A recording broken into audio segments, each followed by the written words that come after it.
As you know, we have been reading the book together as a campus, and so we have numerous questions submitted to us by faculty and staff and students. And I thought we'd start with some questions about the craft of the book, how the book came together.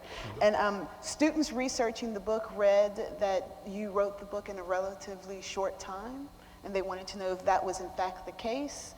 And did you have the entire book in your head? Yeah, the physical writing was a short time, but I had been thinking about it in my head for 10 years. So in a certain sense, it was not a short time of writing because the thinking is a part of the writing process. So it was 10 years, some months. What was compelling to you as a writer about the story of black slave owners? I had first heard that there were black slave owners when I was in college. I think it was no more than a footnote, nothing more than that.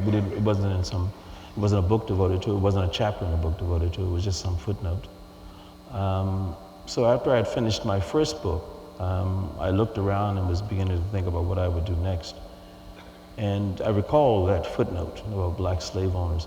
Storytellers generally don't want to go down the roads that other writers have gone down. As far as I could remember, there had never been a novel about black slave owners.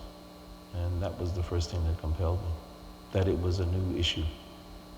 Do you think that your characters, do you think of them as having choices in their lives, or is... No. They only do and say what I let them do and say. You read these interviews by these writers and they say, well, I gotta, and sometimes my characters take over from me, I just let them do what they want to. No, ridiculous. My response is always, well, if that's the case, you get up in the morning, you turn on the computer and you go see a couple of movies and you come back and the work is done. Thank you very much for sharing this evening with us, and thank you all for coming out.